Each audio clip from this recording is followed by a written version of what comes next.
sunnah gitu. Nah, sementara mereka sendiri kalau saya teliti ternyata mereka itu berbeda dengan pemahaman ulama-ulama mereka. Contoh Gus, tahlilan yang biasa dikenal di Indonesia yang dilakukan oleh kita itu adalah mentahlili mayat, artinya mengirimkan pahala tahlil 70.000 kali terhadap orang yang meninggal dunia.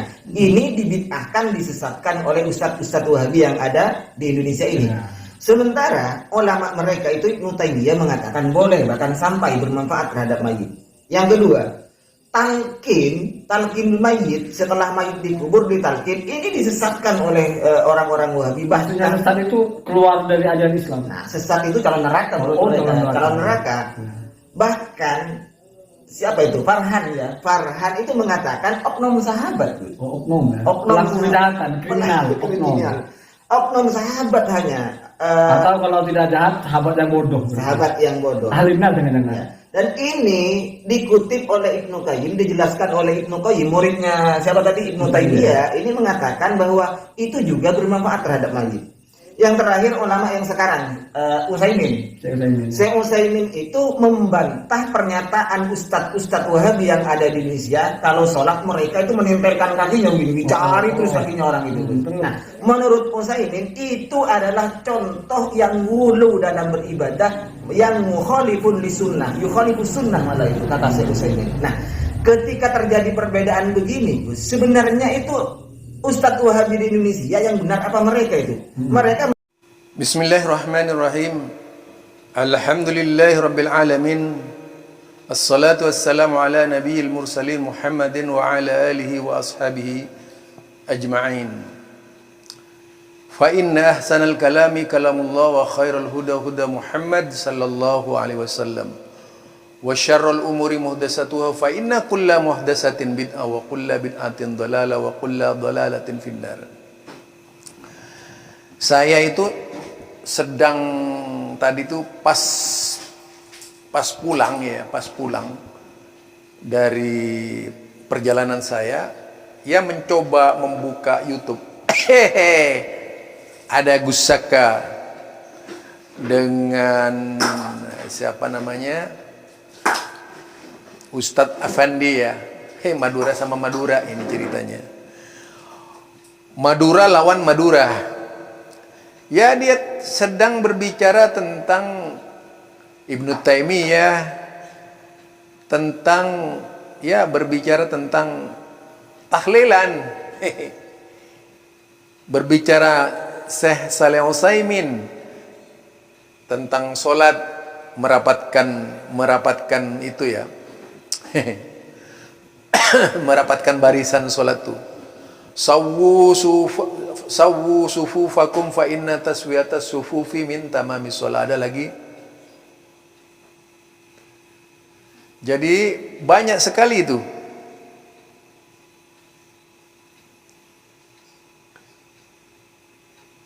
Tujuannya tidak lain supaya sholatnya itu rapi. Seperti perkataan istau wa'tadilu wastaqimu. Luruskan gitu. Nah, itu kadang-kadang sering diucapkan oleh imam ya. Kemudian supaya rapat. Jadi ada yang memerintahkan meluruskan. Jadi kalau rapat banget itu konon katanya tidak boleh gitu. Kata Afandi. Nah, jadi ada dua masalah ini yang diangkat. Ada tiga masalah. Ibnu Taimiyah, tambah lagi 4 masalah. Ibnu Taimiyah, kemudian Ibnu Qayyim al-Jauzi tahlilan, kemudian Syekh Shalih Utsaimin masalah merapatkan barisan shaf. Yang menarik, banyak kemudian teman-teman salafi itu berbeda dengan gurunya gitu di dalam memahami perkataan-perkataan, dan mereka menyimpulkan perkataan Ibnu Taimiyah itu adalah tahlilan. Nah, kalau berbicara Ibnu Taimiyah, kalau berbicara tahlilan, otoritas agama itu tentunya hanya Allah dan Rasulnya. Di Muhammadiyah itu, kalau Muhammadiyah ya apalagi nih, kalau berbicara Muhammadiyah mungkin mereka lebih ini lagi ya. Mungkin lebih mewahabikan Muhammadiyah gitu menurut saya. Jadi di Muhammadiyah ini baik perkataannya Ibnu Qayyim, baik perkataannya Ibnu Taimiyah, baik perkataannya siapa saja kecuali Nabi Muhammad sallallahu alaihi wasallam itu fa'ariduhu. Jadi fa'ariduhu ala sunnah, ala sunnati Rasulillah sallallahu alaihi wasallam. Jadi perkataannya itu dulu. Untuk lebih jauh mengetahui kedudukan hukum agama itu gitu. Jadi pekerjaan seorang ulama siapa saja bagi manhaj tarjih Muhammadiyah bisa diambil bisa tidak. Imam Syafi'i saja bisa diambil bisa tidak. Imam Ahmad bin Hanbal bisa diambil bisa tidak. Bukan semua, bukan hanya Ibnu Taimiyah. Jadi di situ letak ketidak taklid. Yang disebut taklid itu ketika seseorang terikat. Nah, kebodohannya orang-orang di luar salafi adalah memahami salafi ini adalah mukallid kepada ustadz-ustadznya. Itu salahnya. Jadi kebodohannya orang-orang di luar salafi adalah memahami orang ustadz-ustadz salafi ini sepenuhnya harus ikut imam-imamnya, taruh seperti itulah. Karena mereka ini ya mau mengikuti imam, mungkin tidak membaca orang ini. Mau mengikuti Imam Abu Hanifah silahkan, mau mengikuti Imam Malik silahkan, mau mengikuti Imam Syafi'i silahkan, mau mengikuti Imam Ahmad bin Hanbal silahkan. Dan kemudian mau meninggalkan 4 mazhab juga silahkan. Itu di salafi. Manakala terbukti dari pendapat-pendapat mereka ini bertentangan dengan istilah orang Malaysia itu bercanggah gitu. Bertentangan dengan sunnah Rasulullah sallallahu alaihi wasallam.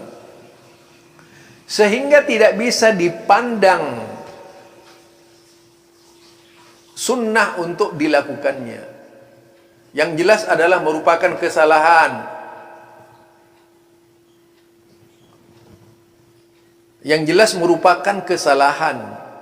Kalau fanatik buta kepada yang disebut dengan fanatik buta yang disebut dengan yaitu ketaatan sepenuhnya kepada imam-imam mazhab, ketaatan sepenuhnya kepada imam-imam yang lainnya.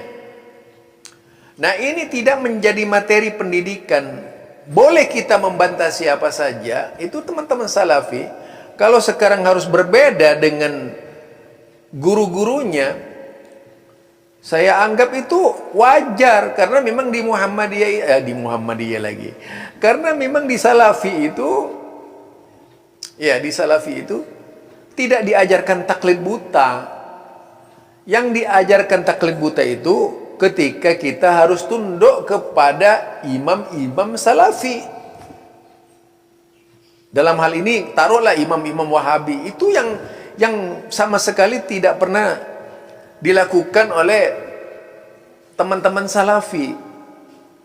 Nah, pandangan orang-orang luar nih, oh ini Salafi mengemplang keluar dari garis Ibnu Taimiyah, keluar dari pendapatnya Ibnu Qayyim, keluar dari pendapatnya Ibnu Utsaimin. Itu yang salah. Karena mereka ini hidup dalam manhaj. Sudah dikatakan manhaj bukan mazhab, saudara.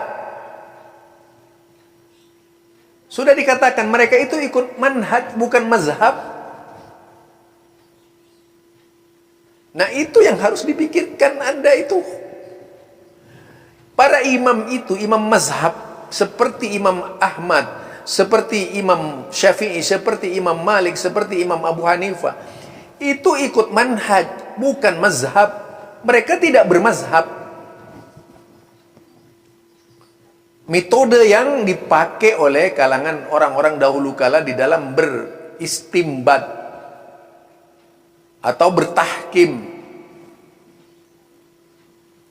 Mungkin di sini letaknya ketidakpahaman orang-orang di luar salafi.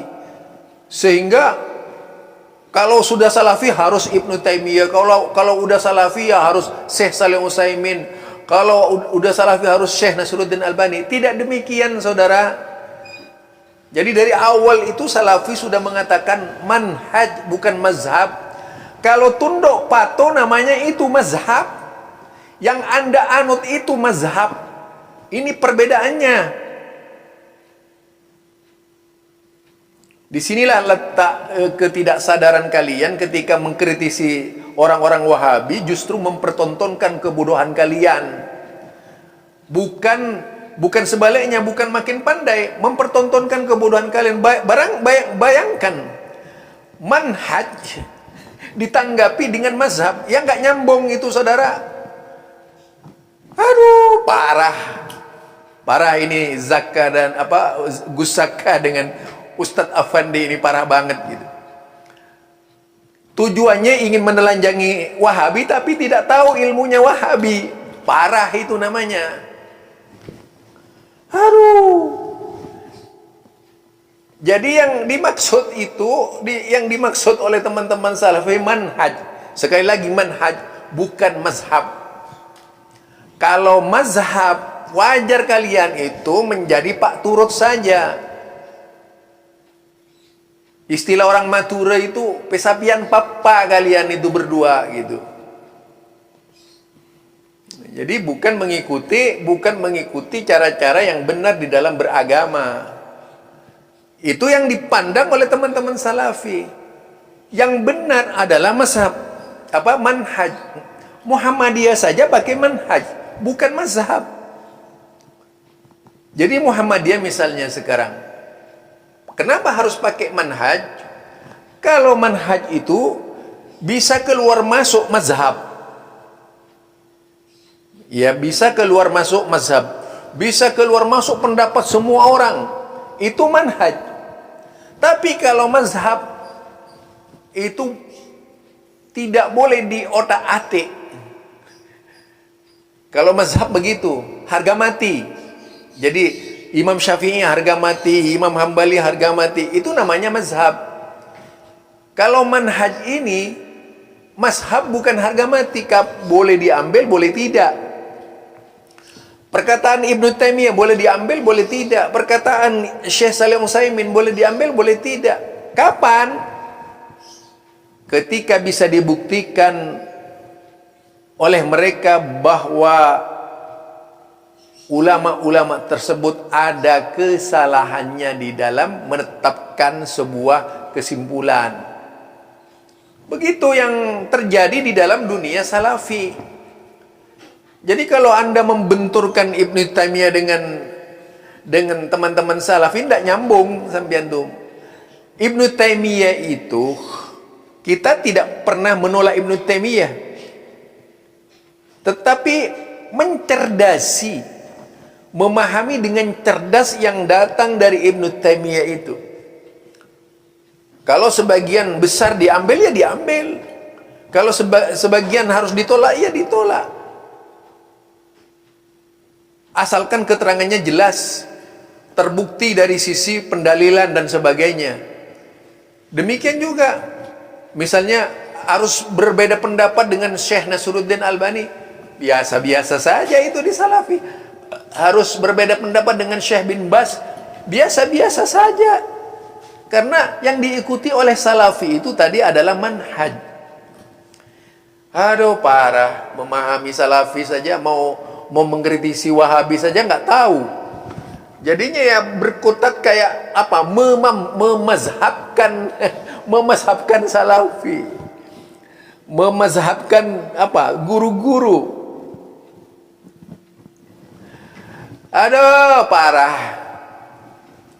Barangkali ini saja ya, aduh ribet saya itu berbicara dengan orang nggak tahu manhaj. Otaknya sudah apa namanya, sudah dimasak dengan mazhab, jadinya seperti itu gitu. Aduh. Subhanakallahumma wa bihamdika asyhadu an la ilaha illa anta astaghfiruka wa atubu ilaik. Assalamualaikum warahmatullahi wabarakatuh.